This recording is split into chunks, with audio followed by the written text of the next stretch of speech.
E essa ideia é uma ideia que vem de muitos anos e eu sempre fui contra ela, e os argumentos para publicar os livros dos nossos pesquisadores, nossos estudantes, é sempre um argumento pelo absurdo, né? Que seriam provavelmente autores menores que não interessariam as editoras comerciais. Não é verdade.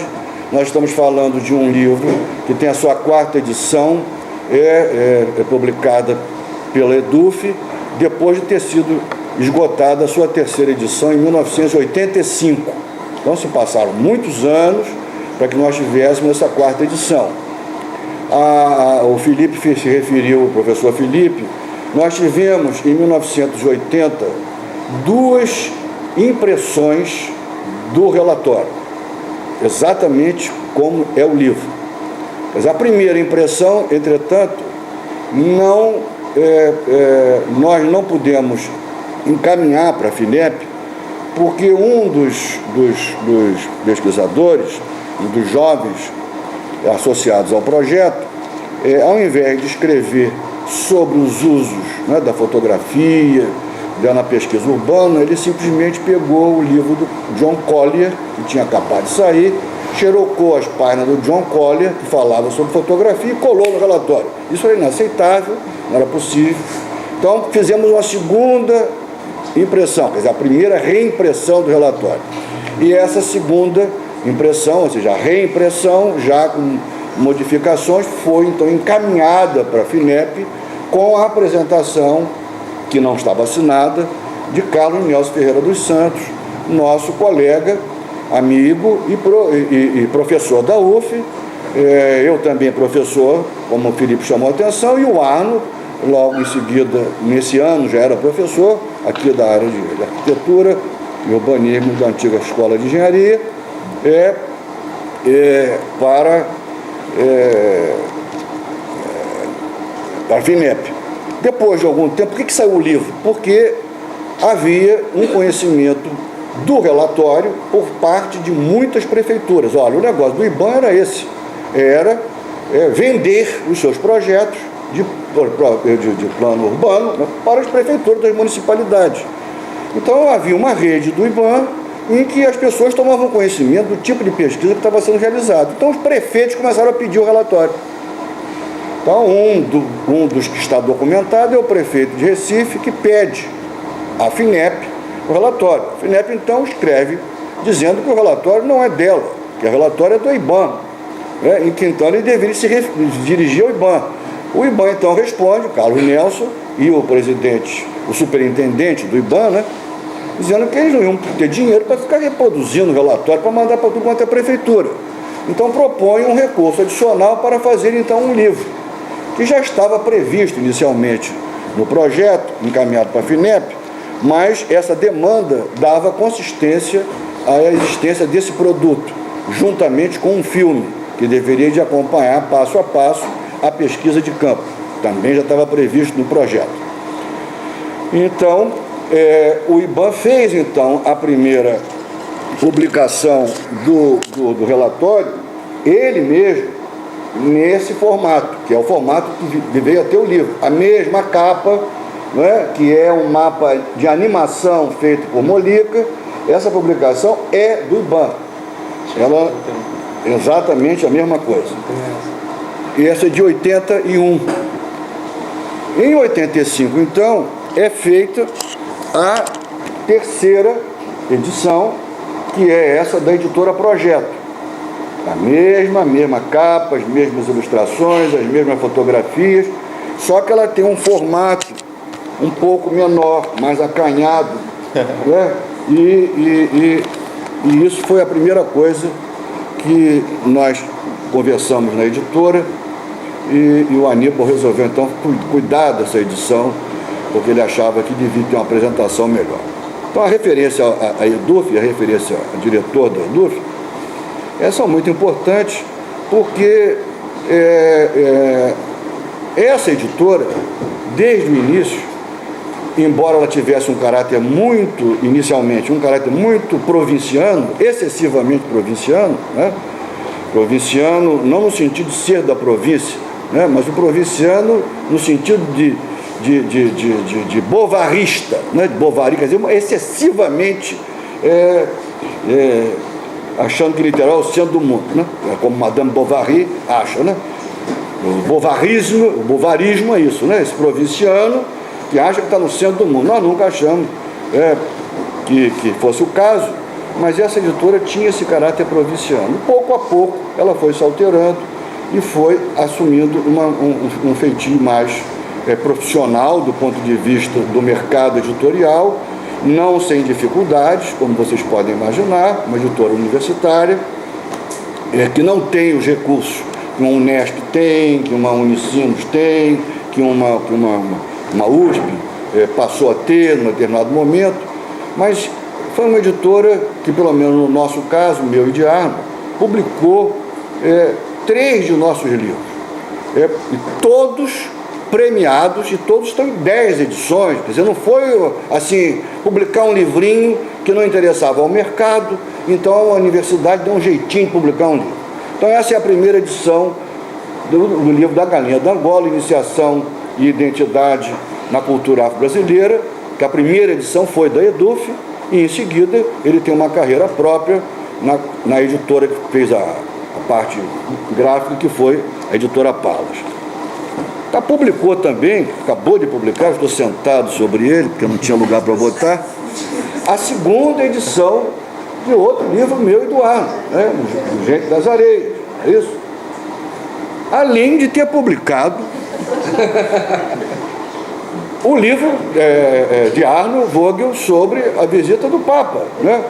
Que é o Pastor Peregrino, numa coleção enorme de antropologia, do programa de pós-graduação em antropologia da UF.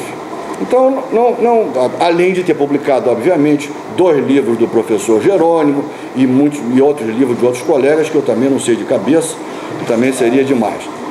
Então, essa edição, ela surgiu absolutamente de modo casual. Eu fui à editora da universidade para conversar com o professor Aníbal, que tinha acabado de assumir a editora, para falar sobre a segunda edição do Gênio das Areias.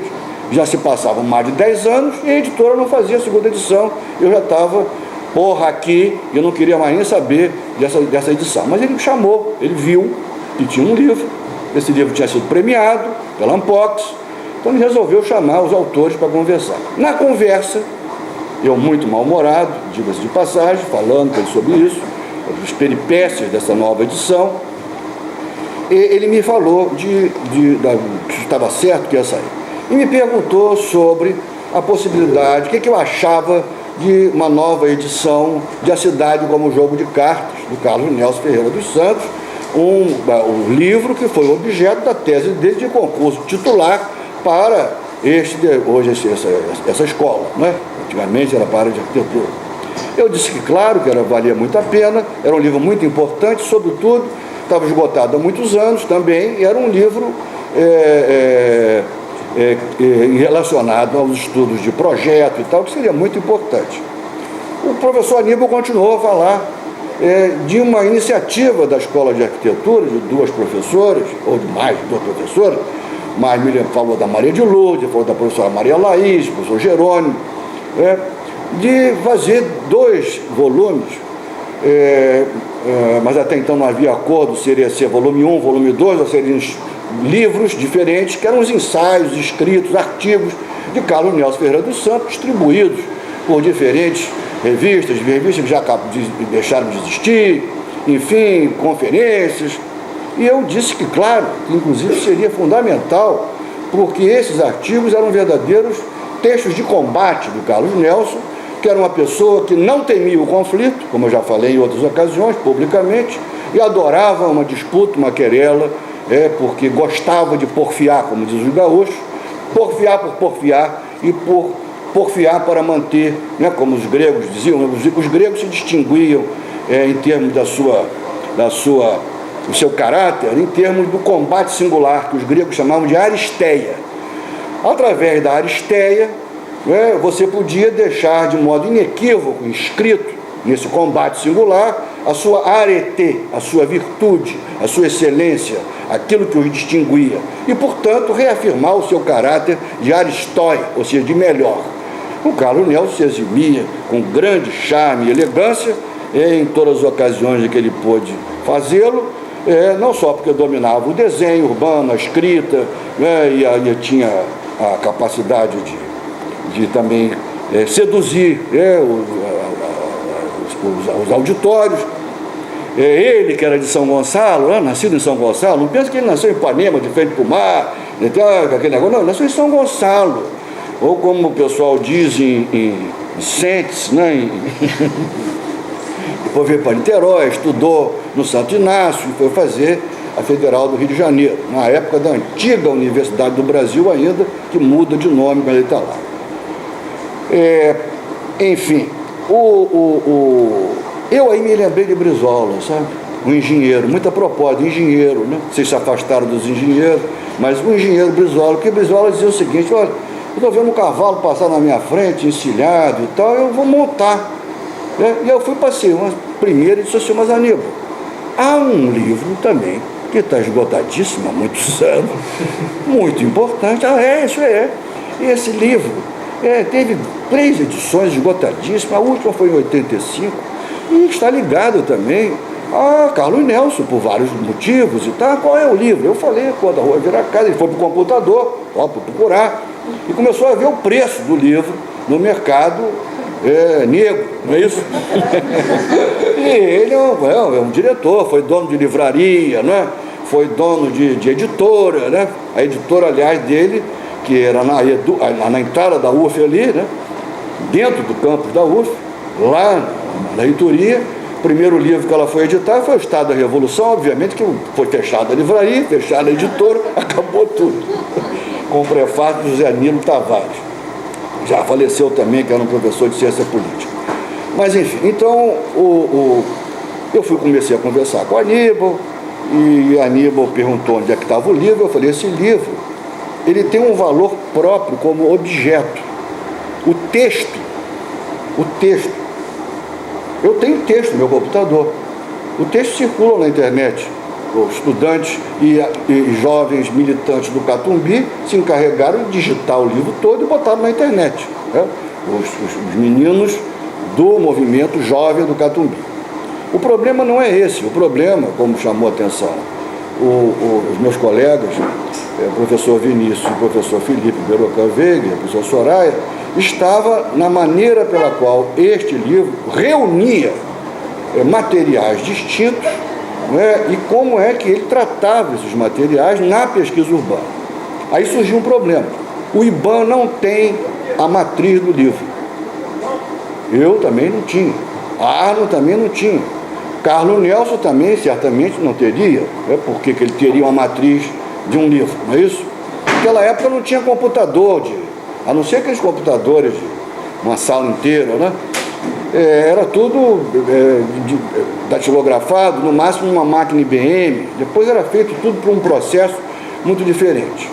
E o Aníbal então me perguntou: mas quem é que fez a última edição? Eu falei: Vicente. Achei que era Vicente de Los Rios, não sei porquê, que é nosso colega, né? E aí ele procurou: não, Vicente de Los Rios não é. Um dia ele ligou para mim e falou assim: não, é Vicente Vicembar, que era o dono da editora Projeto e o dono da revista Projeto, que foi a revista mais importante, dizem, eu não sou arquiteto, de arquitetura durante muitos anos no Brasil, que era voltada para arquitetos, não para estudantes. Só tinha 10 páginas para estudantes.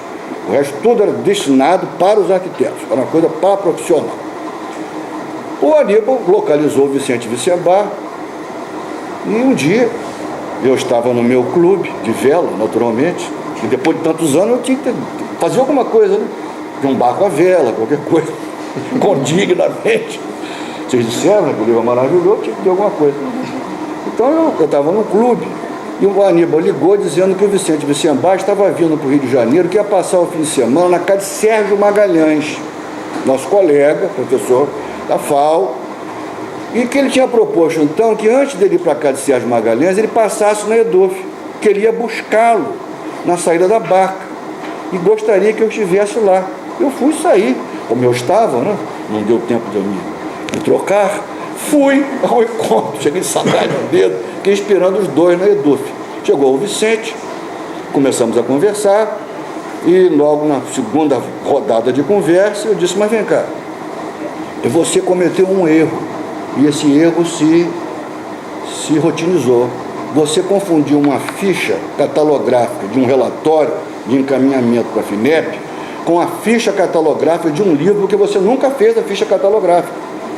Então você reproduziu nesse texto o coordenador de um centro de pesquisas urbanas e o nome de um coordenador de pesquisa. O Arno era o coordenador da pesquisa. O Carlos Nelson era o coordenador do CPU. O Nelson escreveu uma linha desse livro, a não ser a apresentação, que ele tinha que fazer, ele tinha que encaminhar o livro para a FINEP, é isso? E isso não quer dizer nada, porque o livro só foi possível, obviamente, por causa da gestão do CPU, que por todos os motivos que o professor Felipe já mostrou, porque o IBAN surge para realizar esse tipo de pesquisa, multidisciplinar, interdisciplinar, explicitamente no texto de fundação do IBAN. E em seguida, no texto da criação do CPU, do Centro de Pesquisas Urbanas, em 1968. Então, é interessante que Ana Maria Brasileiro convide um colega que já frequentava o IBAN, já trabalhava em projetos do IBAN, como todos os arquitetos, urbanistas, geógrafos, economistas, sociólogos, advogados especializados em direito urbano, trabalhavam naqueles projetos. Maurício Abreu, né, trabalhava em projetos. João Sampaio cansou de trabalhar em projetos. Nosso colega, querido colega, também falecido. Enfim, isso tudo tinha uma relação não só em termos do mandato, né, da própria instituição, mas se relacionava com, a partir sobretudo da experiência de Carlos Nelson, com os estudantes da arquitetura e urbanismo da UF, que também, como me chamou a atenção uma colega nossa daqui da UF, numa ocasião do Nuno Portas, né? Carlos Nelson abre portas, né? Recebe Nuno Portas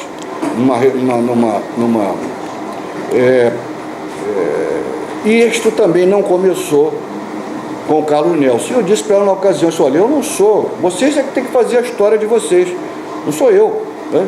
Sou eu que tenho que remontar para saber que a Corse, por exemplo, já trabalhava no BNH, que colocava os alunos também da UF relacionados aos projetos de empreendimento do BNH, e isso é preciso fazer, Geraldo. É preciso fazer para realmente evidenciar isso que o meu colega, o professor Vinícius, que veio lá de Porto Alegre, escolheu para fazer aqui. Ele foi muito claro, eu escolhi vir para essa escola, para esse departamento, porque eu reconheci nesse lugar um modo de fazer a pesquisa urbana, discutir arquitetura e urbanismo, que era a questão que realmente me mobilizava. Existem muitos outros, né? Ele escolheu aqui. Então essa petite histoire, essa coisa nossa aqui, deve ser realmente estimulada, e por isso eu estou falando dessas coisas aqui. Então, logo em seguida, então, passamos a discutir como recuperar esse material com o Vicente Vicembar. Olha, tinham se passado 35 anos, 37 anos, e Vicente disse, para surpresa nossa, eu acho que eu tenho todos os fotoliços na estante, na frente da minha mesa de trabalho. Aí, ele foi, porque não era possível refazer o livro. As fotografias não existem mais, os desenhos não existem mais no IBAN, não é? Toda essa delicadeza desse engajamento conversacional entre diferentes tipos de linguagem, não é? E as expertises, não é? Que foram colocadas à prova, porque nós não nos conhecíamos antes, eu não sabia que era Molícar, nunca tinha visto Sérgio Pel. Carlos Nelson era um colega que eu encontrava às vezes, eventualmente, no Museu Nacional, né? Sempre correndo, e Arno, que era o meu colega de turma de pós-graduação, né? No mestrado no Museu Nacional.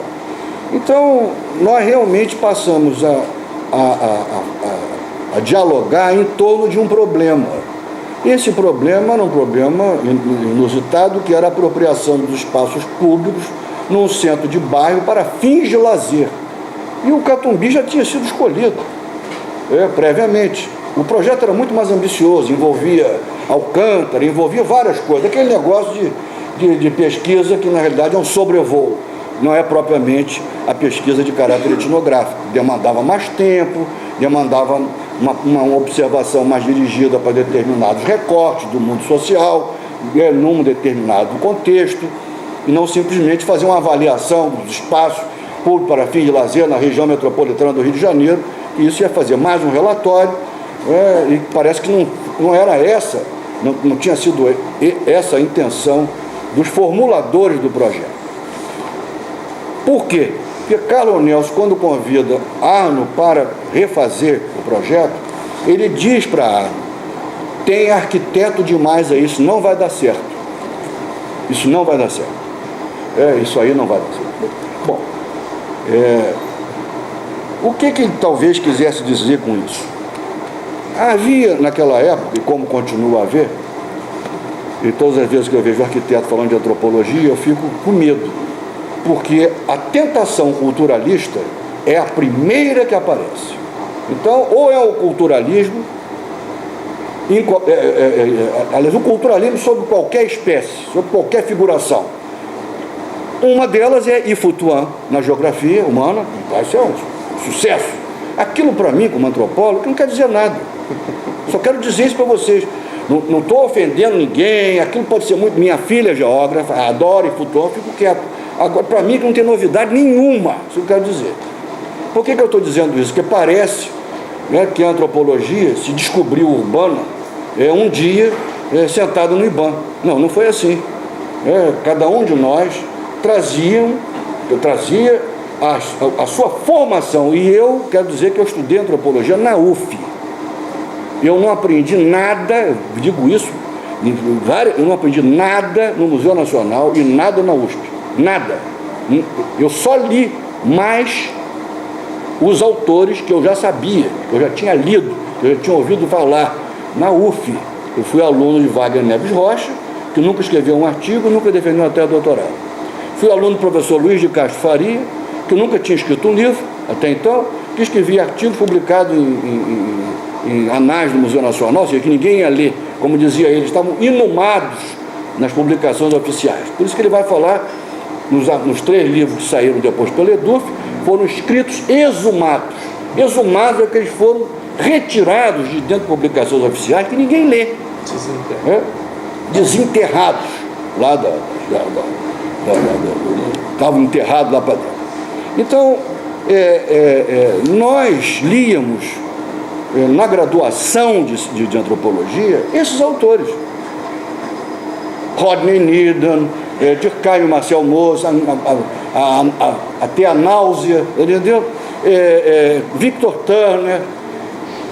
Mas eu não tinha lido, nem Arno tinha lido, essa coisa fantástica que era O Vida e Morte das Grandes Cidades Americanas, da Jane Jacobs, que foi o livro que realmente funcionou para nós como uma espécie de aide-mémoire, quer dizer, uma espécie de guia para você reaprender e olhar outra vez para a cidade. Ela realmente fez comigo, pelo menos, uma educação sentimental e uma reeducação do olhar para prestar atenção naquilo que está banalizado, como chamou a atenção o Vinícius e o Felipe, da nossa experiência cotidiana em relação ao fato de habitarmos o meio urbano, né?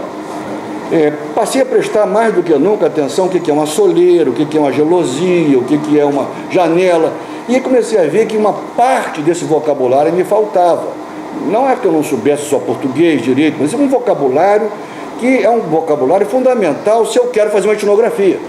Para fazer uma etnografia, ou seja, colocar alguma coisa sobre descrição, é preciso que eu tenha um vocabulário próprio para fazer essa descrição, né? Então, a aproximação com o vocabulário, com o texto do arquiteto e do urbanista, eram fundamentais, estratégicos para poder proceder ao tipo de pesquisa de campo que nós estamos nos propondo a fazer. Então,